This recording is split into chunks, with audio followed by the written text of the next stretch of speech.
All right, what's up, fellas? Time for Wake Up Mintzy, presented by the fine folks of Dude Wipes. Got the Stella Blue out. Weather's a little better. Changing of the seasons. Thank God. I feel like the Chicago thing. Love living here, but you get so excited after a long winter for some nice weather, and then you get hit with like 20 degrees in April. But summer is almost here. I'm in good spirits and joined by old friend of the program, Wade Townsend, this morning. Former national champion on the 03 Rice Owls, pitched in the Tampa Bay Devil Rays organization for a little bit. First round pick, top 10 pick. Always a dude with some funny opinions. How are you this morning, Wade? Don't shortchange me on the introduction.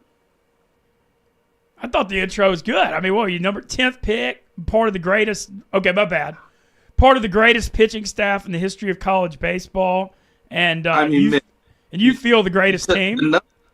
The number 10 pick, I was the number 8 pick. Oh, Come damn. on. Not bad. I mean, it's okay. I mean, it's early in the morning. I know we're struggling here, but yeah, the thing about that college baseball team we had, the Rice team, which many people have said is the best team of all time, mostly me and a couple other people, but we didn't even have a full baseball team. That was the funnest part of it. You know, we only had 23 guys in the team, so I'd like to see anybody try that nowadays.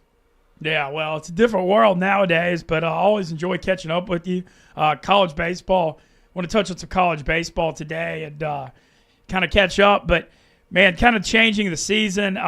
Did you watch the national championship game Monday night? Yeah, man, I tell you, because I'm a Texas boy at heart. You know, Rice was always, we're friends with the University of Houston, so I was definitely rooting for them. And to see it go down the way it did, it's just so disappointing, you know. And it's so on brand, sadly, for the University of Houston to play in the manner that they did late down the stretch. But you know, they had a great team and they do play hard, so they're fun to root for. But man, what a choke job. Yeah, man. I was wondering about that. Is Rice and Houston, they're friends? Are they like rivals? Like, what's that like? I mean, they're technically our rival, I guess, because I think we're the two closest schools, D1 schools in the country. I think we're only like 4 miles away, and so mostly like we're actually just friends because nobody really cares that much. Maybe in football or basketball, or if like both teams are really good, there'd be a big rivalry for a bit. But mostly it's just kind of like a friendly rivalry. I don't think Rice really has any rivalry, sadly. That's funny. Well, I hated that for Houston because I thought, that was tough. But now that's over. Kind of a changing of the seasons thing. We got a couple Barstool things real quick. Today, the mini golf starts. It's 3 rounds today and tomorrow, playing for high stakes. Our whole gym floor set up as a mini golf course. Last night, Tate and Shay and Hank and Max did Barstool After Dark stream.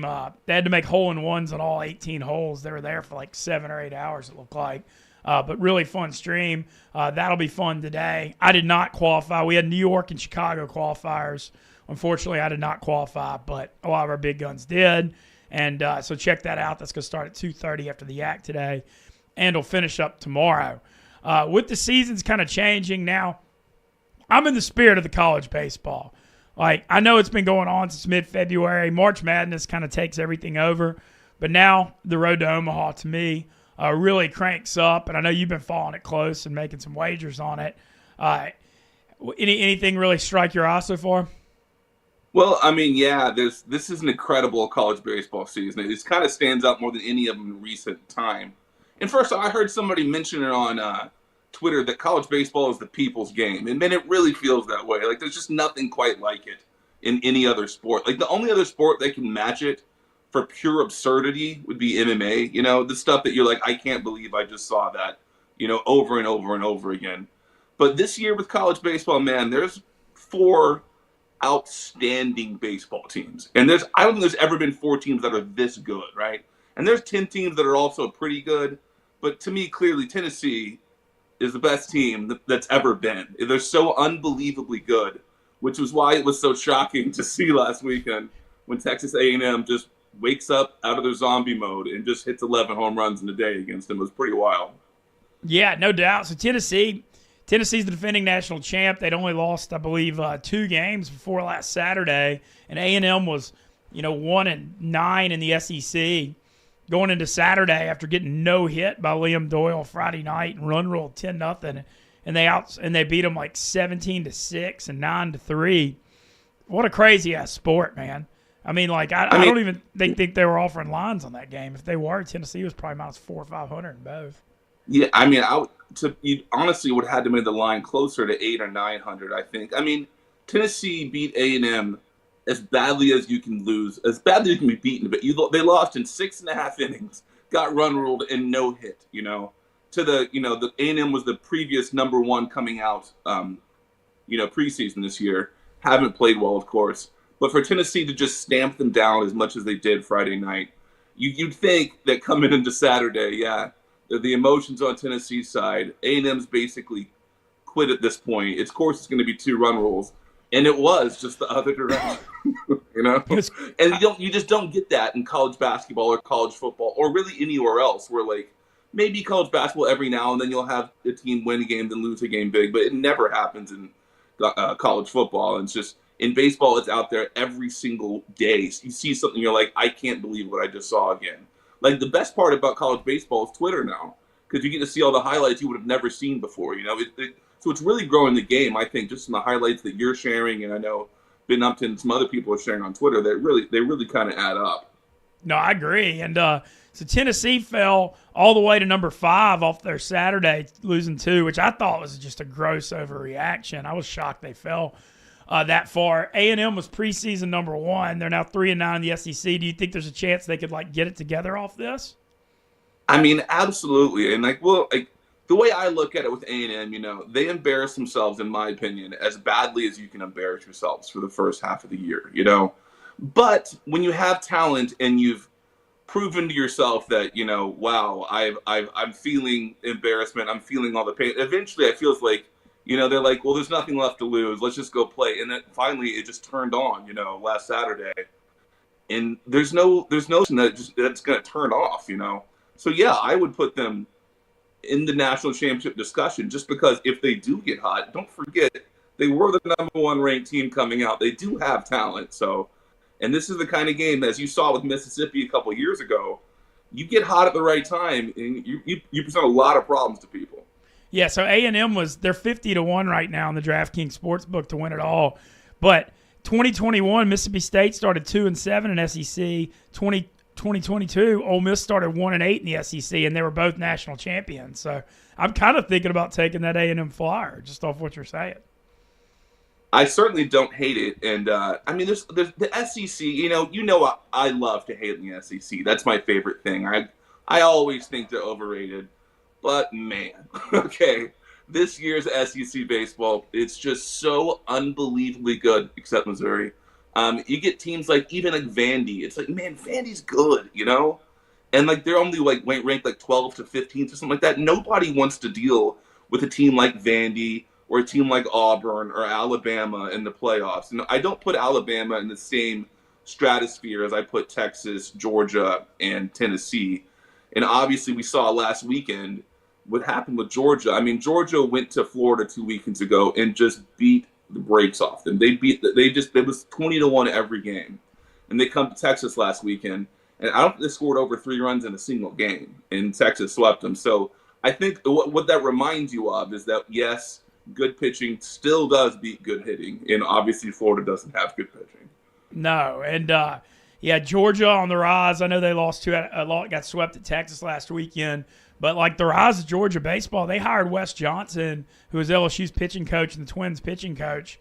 Obviously did really well with Paul Skeens when they won the title in 23. But it's crazy what they're building in Georgia because they're not even a good pitching team. They just, lead the nation in homers. And they've got 3 guys that are just monsters. Yeah, the Zaborowski guy. I mean, I think what it really shows us is that the pitching isn't that good around the country right now. The hitting is better than the pitching. That's what I've noticed. The teams that do pitch well, I mean, Vandy throws the ball pretty well. Texas does too. There's a couple other teams, but some of these guys, if you're not actually if you don't have good stuff, I mean, you're just a sacrificial lamb out there. I mean, if you're not a good pitcher against a team like Georgia, they're just gonna score 20 runs, and there's nothing you can do about it. It's crazy. But you mentioned you've got your 4 teams you think are elite: Tennessee, Georgia, Texas, LSU. What are the 4 you're talking about? Absolutely. Those are the 4 that are above the next ones. And the thing is, the next 5 or 6 are all really good. To me, they're all top 15 teams also. I think you have probably 8 of the top 15 teams in the SEC, maybe more. And I'm the guy that always says the opposite. I don't buy into the hype. Man, I've been watching this SEC right now. It's like, to me, it's almost becoming more interesting than Major League Baseball. Well, it's definitely more interesting than Major League Baseball. Just the same as SEC football is more interesting than anything else to me also in the football realm. Like, I don't really understand if it's the people or if it's just the program that they're trying to win or whatever it is. It's like what the SEC doing is so fantastic, and I'm on board for it. Yeah, so I want to touch on the Texas thing. So Coach Schloss shocked everybody when he left A&M for Texas after losing the national championship series. But, man, this shows you this NIL and transfer portal. He did this in year one at A&M, too. They made the Final Four his first year. He gets to Texas. They were like number 20 preseason. It's their first season in the SEC. They're freaking 11-1 in the SEC with sweeps over Georgia, 1 2 out of 3 over LSU. LSU's lost 2 SEC games, both of them to Texas. I mean, and then they've got injuries, too. Max Bellew, their best players, out till postseason. I mean, it's insane what they're doing. I mean, their Friday night guy, I'm not good with his name, but he kind of looks a lot like Josh. It's the lefty Jared Spencer's his name. He's fantastic. He's a tough guy. It's gonna be tough to score on him in general. But I think more than even looking at the NIL with what Schloss has done is like Schloss's teams always play well. You know what I'm saying? They play good baseball. Like A&M still has a lot of the talent left over. They just haven't been playing the same kind of baseball that Schloss had him playing. He plays a style I really believe in, where his offensive they just don't swing at balls. Like that's their whole goal. Like so he lets the other team beat themselves the whole time. And that's why he's always had success winning, because most of the time, if you let the other team beat themselves, they just will. Well, it's clearly working, and it's crazy to me. I know how much impact a college, you look like a Major League Baseball where the managers, you feel like they have like so little impact in college. Man, I mean, I know you know this. Obviously, you played for the great Wayne Graham. It's wild to see how much impact a coach can make. Well, I think it would have impact at the Major League level if they let him do it still. Like, I used to, when I was with Tampa, I used to play poker with Rocco, Baldelli, who's a very smart guy. And if they would just let him do whatever he wanted to do, I doubt it would look like what it looks like now. You know what I'm saying? So I think most of the Major League teams are being run by the GM, and he just tells the manager what to do, and the manager just takes the blame if it doesn't work well, and they pay him for it. So I don't think the manager really is like even a manager at this point. He's more of a babysitter in the MLB. Yeah, I can't leave out Arkansas, by the way, who's number 1. I can't believe I can't believe I forgot to mention them, because they're unreal too, and they're always great with Van Horn, and they've always got elite pitching, but they can freaking mash this year. And they hadn't been able to really hit as much the last few years, but like this might be the year they finally win the damn thing. I mean, Van Horn, I've been a fan of him for 20 years at this point. I played against him when he was in Nebraska. His team's almost the same way as Schloss, but a little bit more. He's more pitching oriented, and man, he does a good job. Like you look around and you see a guy like Van Horn. It's like his pitching staffs are always good. At some point, you have to be like, well, maybe it's him. It's same with Wayne Graham back in the day. It's like, well, how does he keep finding guys and turning like basic what everybody else's trash was into gold, like Rumpelstiltskin? And the answer, there's a method, and he was really good at it. And I assume that Van Horn's doing something very similar. Yeah, no, it's incredible what they're doing. And then LSU's also awesome. Jay Johnson's tearing it up there. Saw one of the random, you talk about why college baseball is so funny and random. Last night on Twitter, Jarrett Jones, their star, Barrett Jones, the first baseman, like during the game, I guess had to go pee in a porta potty. And like he's just standing out there in his LSU uniform in the porta potty in Thibodaux, Louisiana, playing Nickel State. And that kind of is like the random stuff you talk about that makes college baseball. Yeah, it's totally on brand for college baseball. It's not just a guy; it's also LSU's player. It's like kids would like line up to like see this guy and get his autograph, and then they're just waiting in line for the porta potty with at the same time. It's hysterical. No, it's so funny. The college baseball thing, obviously the world's different with the NIL world, and now they have 35 scholarships instead of 11.7.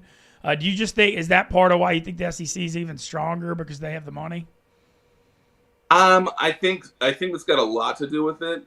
I don't like to use that as an excuse for other people because there's actually a lot of good teams around the country, But yeah, the SEC. What I think is going to end up happening, and what I would do. Let's say you're a coach at a mid major, and let's say you're a good one. You should develop relationships with these other coaches in the SEC where you're almost running loan programs with them, where essentially, like, a top freshman that you never would get this mid major, they just kind of send them to you for a year, and then basically you send them back after they've started performing well.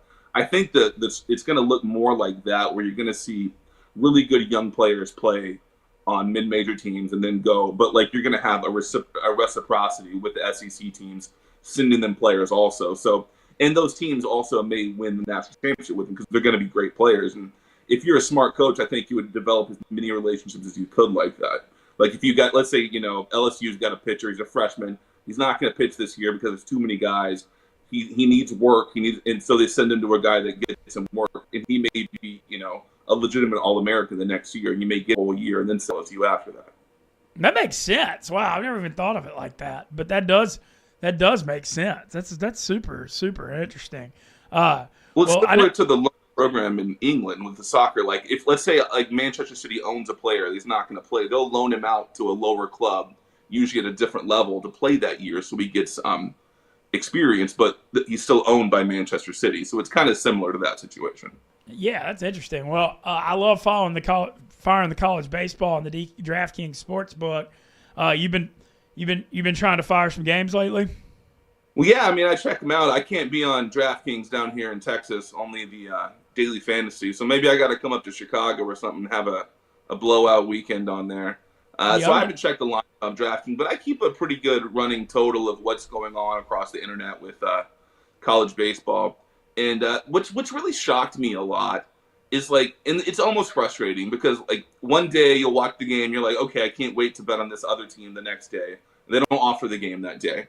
Now I dream of a spot where almost every game is offered, and I really hope we get to that with college baseball with the gambling side. The sports books, I can only encourage them to let's keep branching out, guys, and let's make this bigger and bigger and bigger. Yeah, well, it seems like it's still growing, and it'll keep picking up steam all the way into Omaha into mid-June from here on out. That's for sure.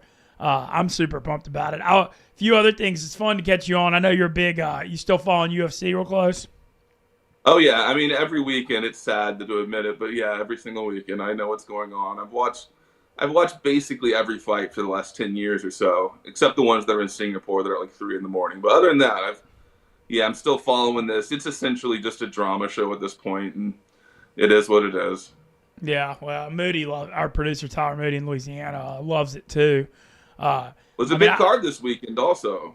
Yeah, any particular fights standing out for you? Well, I mean, you got Alexander Volkanovski coming back fighting a guy named Diego Lopez. It should be. We're going to find out a lot about if Volkanovski still has what he used to have before he got knocked out by Makhachev and Topuria. And so I'm actually very excited to find out, yeah. Hell yeah. Well, also, I always love getting some old Wade stories while we're at it. And, so you were drafted 8th overall. Got it right. You were off that 03 team. You still claim, I think you've got an argument that y'all were, I know I've seen your videos before, the greatest college baseball team of all time with you and Philip Huber and Neiman and David Ardsma closing. I mean, everybody was top. All 4 of y'all were first-round picks, right? Yeah, and then we had other guys in the infield. I mean, our third baseman played second base for the Padres in the big leagues. Our shortstop has the literal highest fielding percentage in Major League history, Paul Yanish. And then our second baseman was Enrique Cruz, and our first baseman was a first rounder too. It's like, so we weren't deep, first off, but our defense was fantastic. But one other thing I will say about what Coach Graham did, our starting center fielder that year, right, was and people talk about the NIL. I can't win without NIL, So our center fielder that year was a guy that was on the Rice track team that hadn't played baseball since high school. And Coach Graham was like, why don't you just come out and, practice for a bit? And he's practiced all fall, and he became our starting center fielder and was a 5th-round draft pick, So it's hard to blame stuff on recruiting and NIL when I personally saw Wayne Graham take essential trash heaps. We had a guy named Eddie Degerman that didn't pitch a single inning at UC Irvine, comes to Rice and broke my strikeout record the next year. And it's just like I'm just never going to buy in So you can't win here or there because you don't have NIL money. If you know what talent is, you know how to develop talent, you can win, which is what Wayne Graham did. Yeah, and I know Wayne Graham. I believe he passed away. It was last year, right? Yeah, it was in September, I believe. Yeah. Yeah. Did you go? I know he was the hero of yours. Did you get to go to the funeral? Well, of course. I mean, and he was never a hero to me. He was just my friend. Like, you know what I'm saying? Like, especially after I played for him for the last 20 years or something, we're just like text buddies, or we'll call and we'll talk about anything, you know. And like, even when I was there, we rarely talked about baseball. It was mostly about intuition, if that makes sense. Like, it was so we'd sit there and describe, you know, like which pitches to throw and why. And it was very similar to poker. You know, it's like, what is this guy thinking? Now, what do I do, you know, off this? And I think that's we've lost a lot of that, you know, with the last 20 years or so. So I really hope I get to see somebody bring that back. What'd you think about? What'd you think about kind of a wild story in Rice baseball? The AD Tommy McClelland making a big hire in David Pierce, who had big success at Texas and Tulane in the middle of the season. I don't know that I've ever seen that before, but I liked it.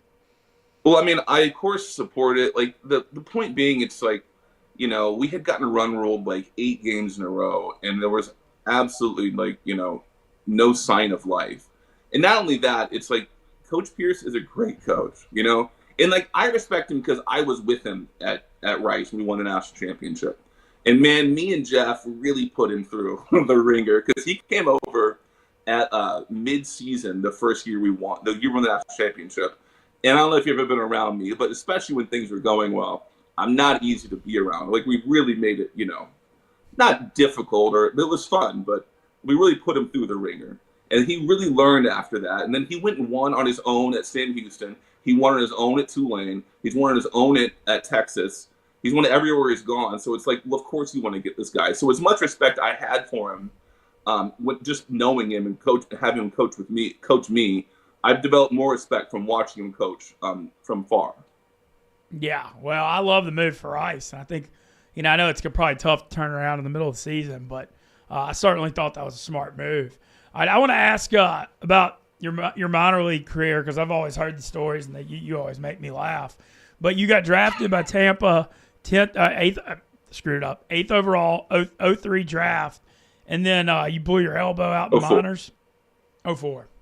Well, I got drafted in 04 by Baltimore, and everybody that has signed over the last 15 years needs to like call me and say thank you for getting a signing deadline implemented. That was me that forced them to do that, right? Because the Baltimore drafted me, and I had honestly wanted to finish school. I had paid my way to go back to school that fall, and I was finishing Rice in 7 semesters, or 3.5 years, whatever that is. Yeah, 7 semesters.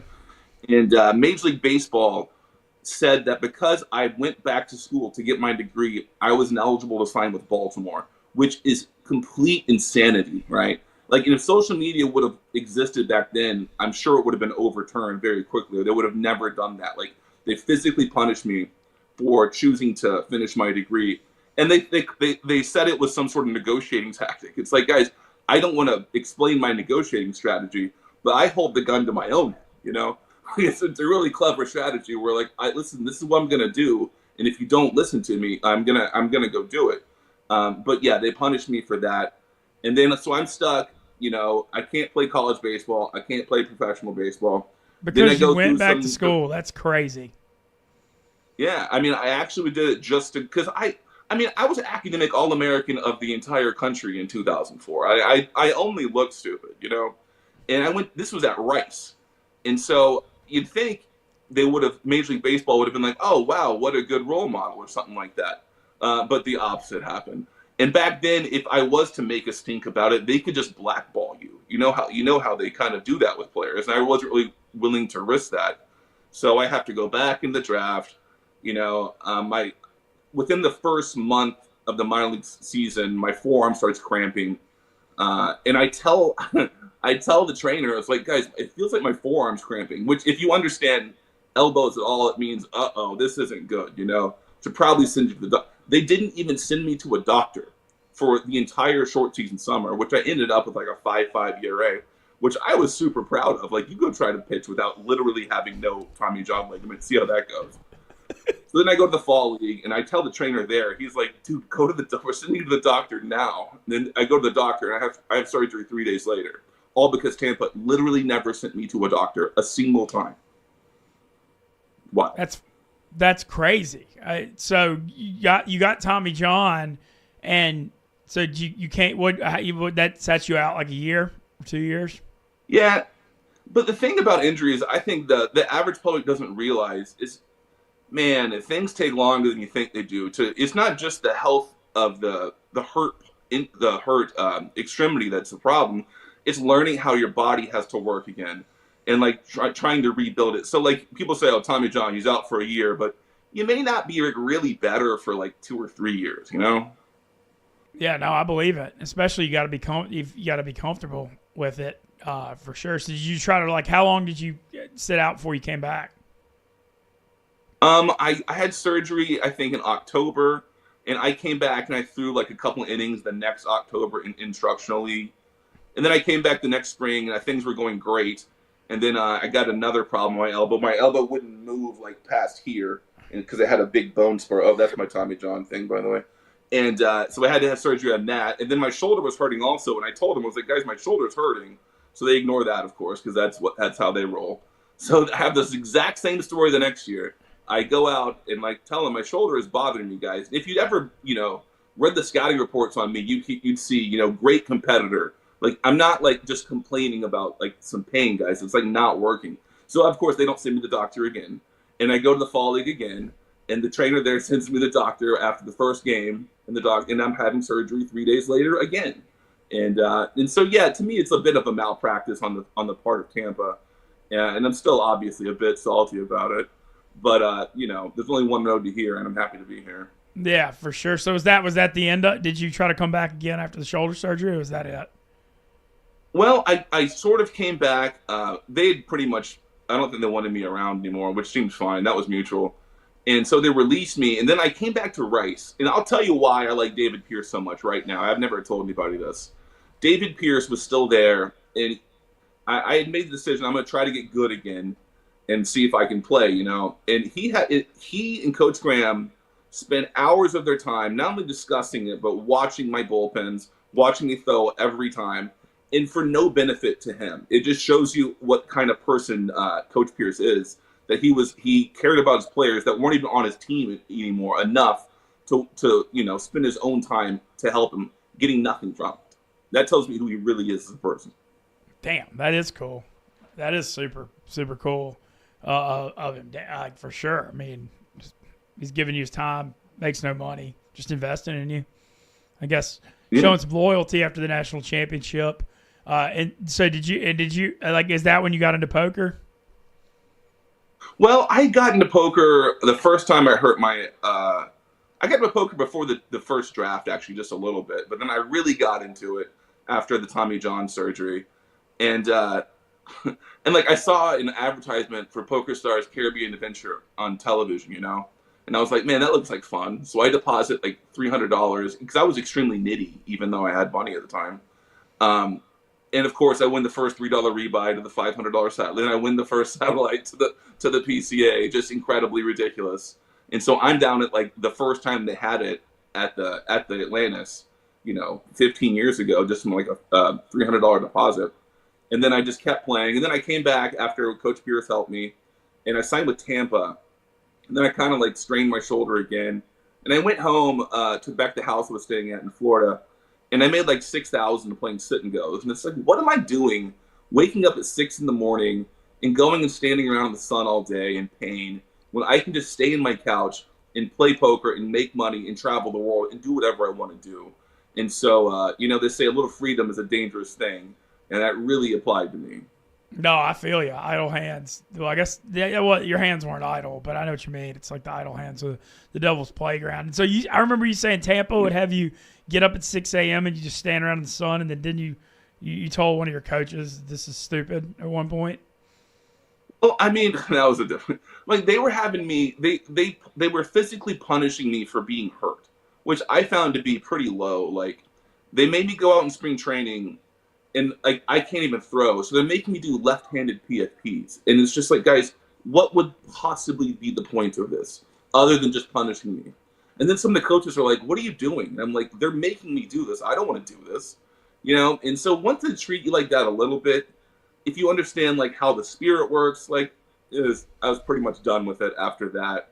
And then I got into it with a guy named Jim Hoff, who was their field director, who was again trying to punt. Like he was making me go watch a Florida league game, which is 16-year-olds playing and Gulf Coast League, like because they didn't want us to leave the field. Like they wanted me to come to the field at 8 in the morning, do the rehab, and then just stay around the field until 4 p.m. Even though I'm a 26-year-old ex-All-American millionaire at this time, they're doing it just to punish me, right? And so I would be like, guys, it's fine. I don't even want to leave the field. Let me just go into the weight room and do a bunch of cardio and lift.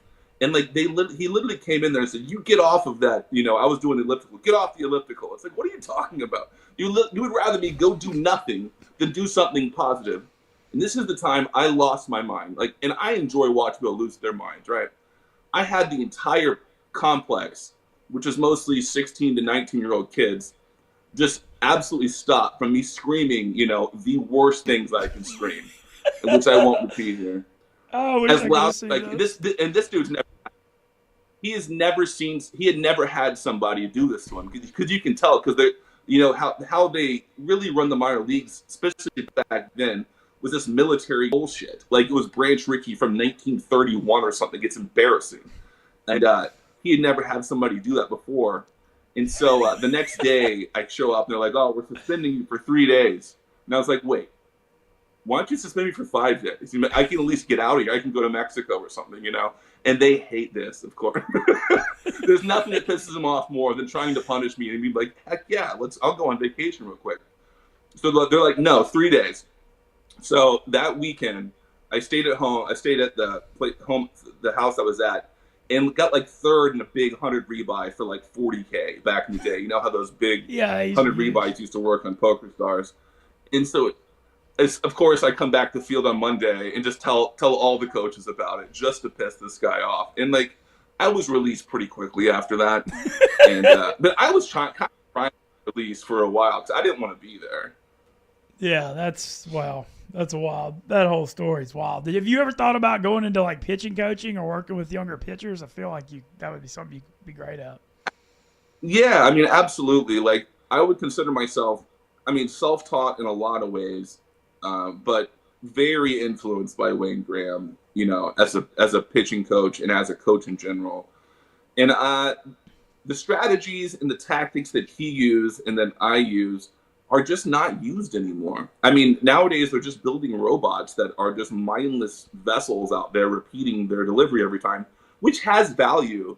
But if you just took that and added a bit of, poker metagame to it and a bit of, Coach Graham, what I would say, what he really was he was there to challenge you, So, you really challenge these people's manhoods in clever ways.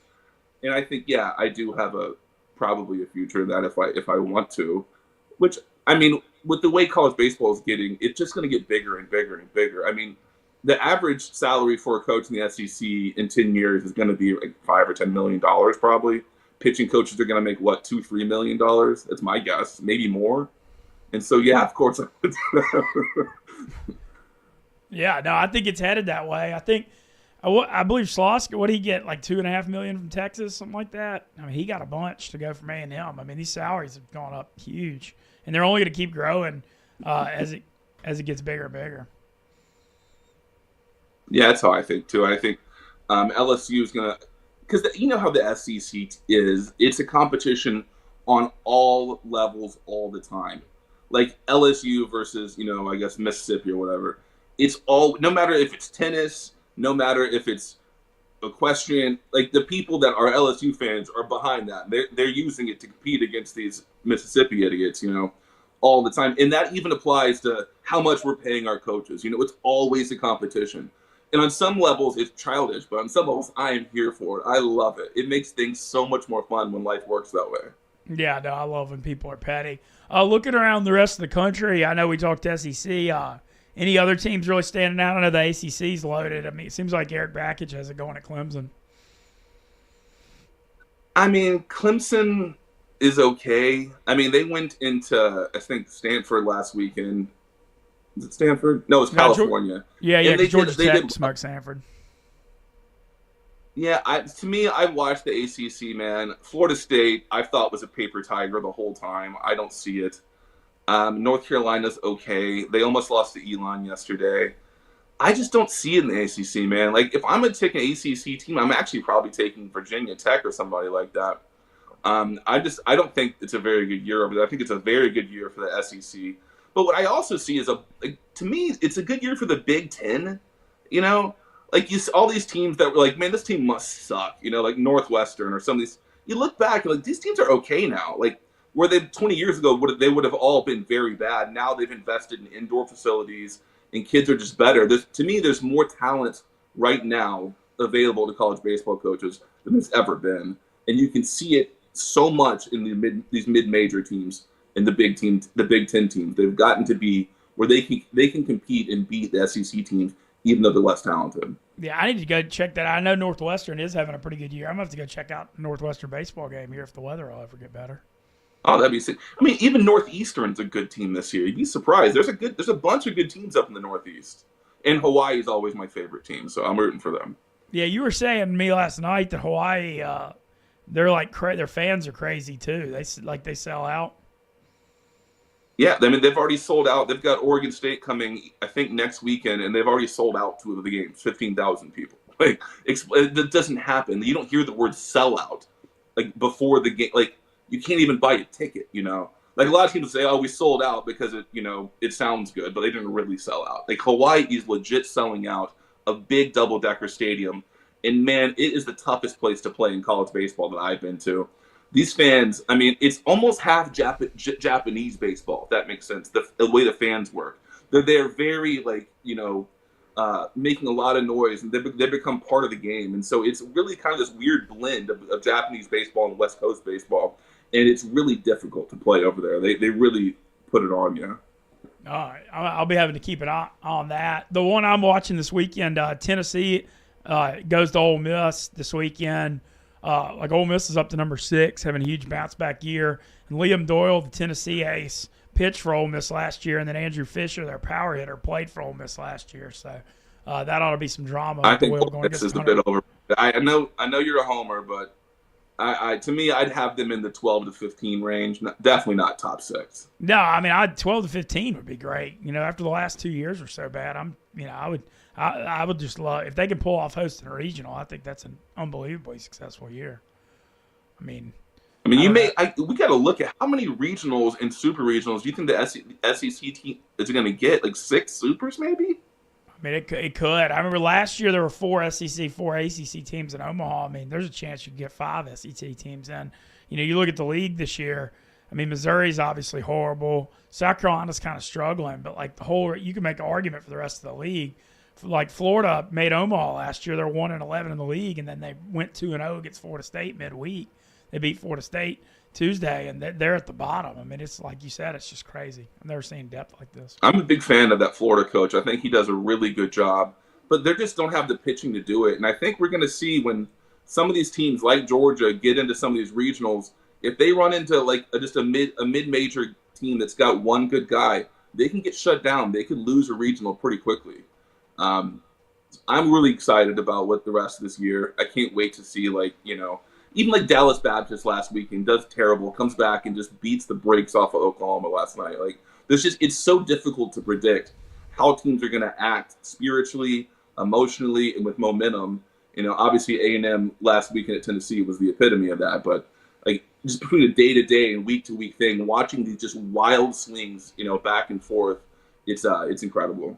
Yeah, well, love the college baseball, though, and I'm glad to see it continuing to grow. Can't wait to follow it really close the rest of the season. Are you a Masters guy at all? I don't know if you're a big golf guy, are you? I mean, I don't know how you can't be a Masters guy, Of course, I haven't played golf probably in 5. I used to play a ton, but the Masters has a feel like I can still feel myself when I hear the music sitting on the couch at 10 years old when it comes on, Like, it just hasn't changed. There's something that's I don't know, there's something so classy about it. Like truly, it's a fantastic event. and everything about it is I'm very excited for it, of course. Yeah, I know. I am too. I'm debating taking Morikawa or Bryson DeChambeau. DeChambeau's 20-1 and Morikawa I've seen anywhere between 14 and 18-1. I'm gonna take maybe I'll just take both of them. I don't know. I've never done any golf bets really. I don't know like who's great. Like to me, they're all great. You watch them play, you're like, this guy for sure is going to win. But I think that about every single guy that hits the ball. So yeah, no, I hear you. Well, Wade, fun as hell catching up with you. Definitely, always enjoy your thoughts on life. It's always entertaining. That's for damn sure. And we'll get you back. Talk some more college baseball as the season gets rolling. Thanks for coming on this morning. Sounds good. Yeah, appreciate Wade Townsend joining us this morning on Wake Up Mintzy, former number 8 pick. I didn't mean to insult him. Once again, Barstool Mini Golf, 2:30 today, right after the Yak. Check that out. That's going to be a hell of a lot of fun today and tomorrow. Masters starting up tomorrow. Like I said, I'm debating Morikawa or Bryson DeChambeau. Once again, I want to thank Dude Wipes for sponsoring today's show.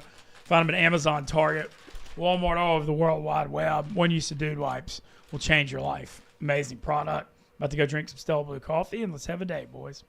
Y'all take it easy.